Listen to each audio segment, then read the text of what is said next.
When I was a small kid, like I was 6, 7, we were in Haryana, Hisar, and Papa is a scientist, Mummy housewife. So I didn't know they love sports so much. They used to read about sports, and they used to be like, Dhanraj Pillai is doing well. The other Mahesh Bhupati is doing well. Leander Pace is doing well, and one fine day, Leander Pace wins the bronze medal in the Olympics. And I was like, ठीक है ना आ जाएगा उसमें difficulty क्या है? How is it so difficult to get an Olympic medal? But then he used to be like, do you think it's so easy? I was just a small kid. I was like, Papa is a scientist, so definitely he will want me to be a doctor or an engineer. All my family members are either a doctor, engineers, or a scientist. So Papa got promoted, and we moved to Hyderabad.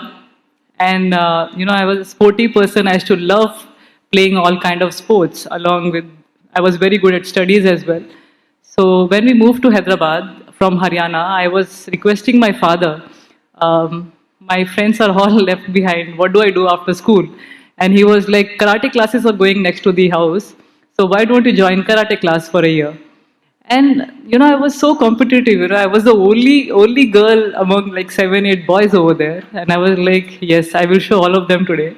Every day used to be this kind of attitude because I used to love sports like anything, and karate really gave me that spirit to be strong, fight hard. But I never thought, badminton will come in my career. Of course, my parents used to play in Haryana. They used to play for fun. But I didn't know when I moved to Hyderabad that it will become my professional sport. And after a year, when I got brown belt in karate, I was having some stomach aches, and I was requesting my father, why don't I join something little bit easier than karate? Then he was like, yes, definitely. There's badminton, which is very good in Hyderabad, and of course we had Gopi sir at that point of time, quite a few seniors who were doing extremely well. And here comes my mom, who's housewife, big fan of sports. And she's like, from the day one, she was like, I want an Olympic medal from you.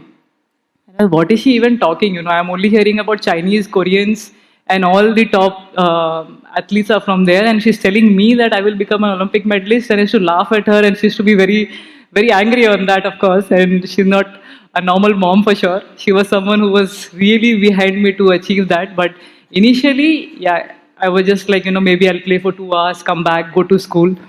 But you won't believe, when I joined summer camp, I loved the sport so much that I was there for almost 8 to 9 hours practicing every day and going to school and completing my studies. So this was the routine for 2, 3 years. And I think I was a little bit blessed because when I joined in the summer camp, I was one of the few ones to immediately win a district championship or a state championship. My teachers were really loving me that Saina is doing extremely well in sports. Her photo is coming in the newspaper. She's achieving something at the state level, national level. But my mom behind me, she was like, this is only district championship. You can have your favorite dish today. I want you to be state level champion. I want you to be national level champion. So every time when I used to win something good, I was expecting maybe she'll be like, you have done really well. I'm very proud of you. But she was the one who was saying, Saina, have whatever you want today, but from tomorrow, report back to the training, and I want to see that Olympic medal. And here comes Papa. He was like, be soft on her. She will do well. Take it easy. But when Mummy speaks, Papa cannot speak. Papa can hardly speak. And he was like, okay, she's all yours. And then there was no looking back. She was obviously quite strict with me. She after morning session, we used to go at 4 o'clock. Papa used to take me on scooter, 25 kilometers to the stadium. Then around 8 o'clock, he used to get me back 25 kilometers. After I was getting ready for school and then going there, coming back again 3:30 to the stadium, 25 kilometers up and down. So I used to be back around 10 or 11 in the night, sleep for a few hours. And you won't believe, Mummy used to never sleep. She used to sit and massage whole night so that my daughter can play well next day. But I was like, what is this happening? I was, because what we all know is education, education, education. It was never in our mind that we have to be a sports person. What is a professional sports person? Today also, even if I ask many people, they'll be like, what is it? How much can you achieve in a field like that?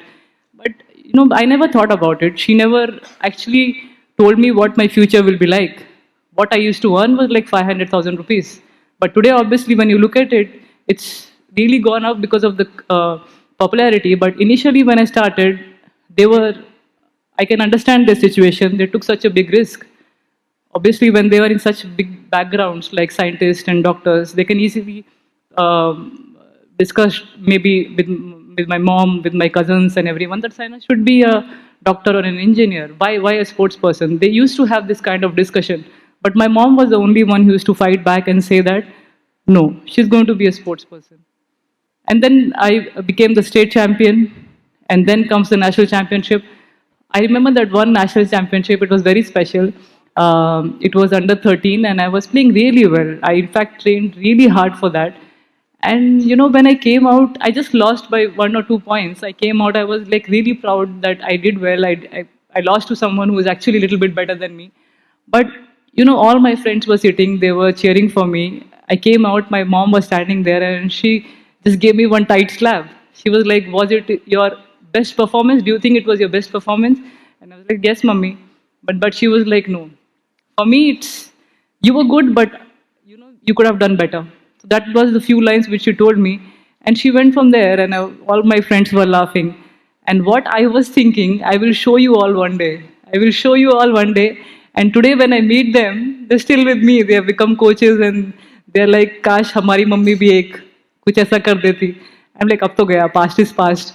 But what she actually thought as a housewife is something which I still can't believe, because being a housewife, you will just think that you have to be safe. Maybe you'll become a doctor, engineer, be safe, पढ़ाई करो, अच्छा कमाओ. But she never thought about it. She took that risk. Let us see how she does. How she does in the sport, which is extremely tough for the Indians, but very good for the Chinese. And when I was playing at the highest level, you know, when my first international tournament was when I was 13, and I was playing in the seniors, and I was watching world number one, world number twos playing. And you won't believe, obviously, I didn't get the chance to play because it was a team event, and I was seeing Aparna Popat was the national champion at that point of time. I was seeing her play against the world number one and twos, and I was like, "Is this the level? She's actually beating our national champion below 10." And I am thinking of competing with them someday, and I'm thinking of actually getting an Olympic medal. Is it going to be possible?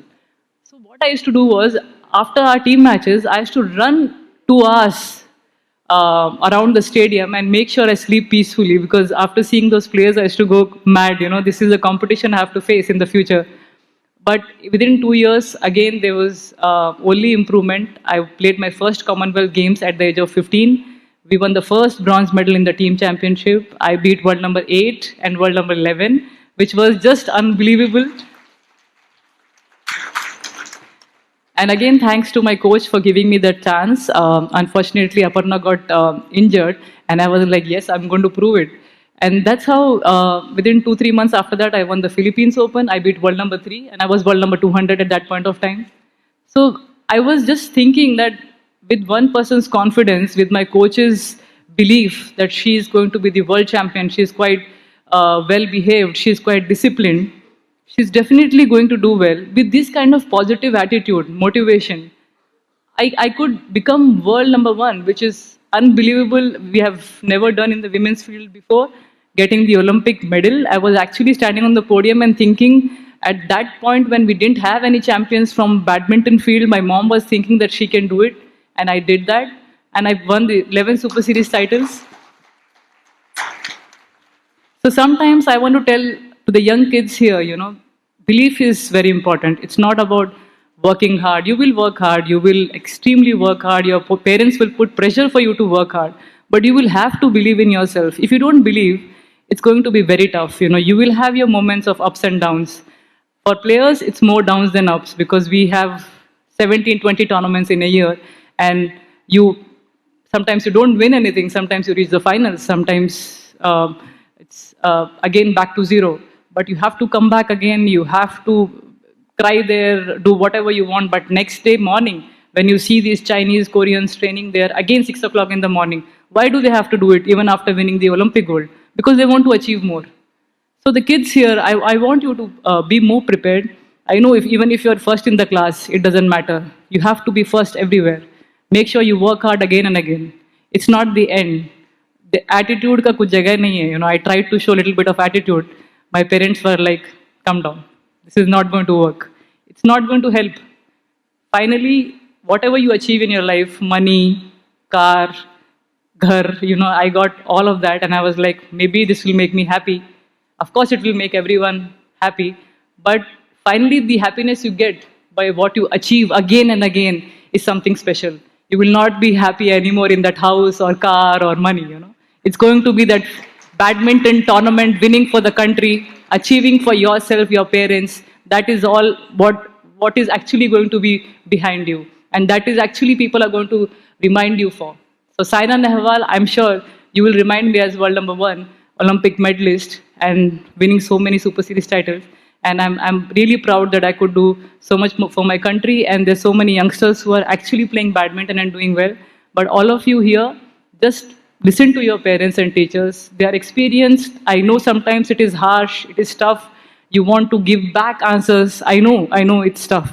But if you meditate a little bit, yoga a little bit, exercise a little bit, you have to keep your mind relaxed, and for sure you will come out with good solutions of every difficult task, and you will come out as winner like how I am. So good luck to all of you, and thank you so much for having me. Thank you.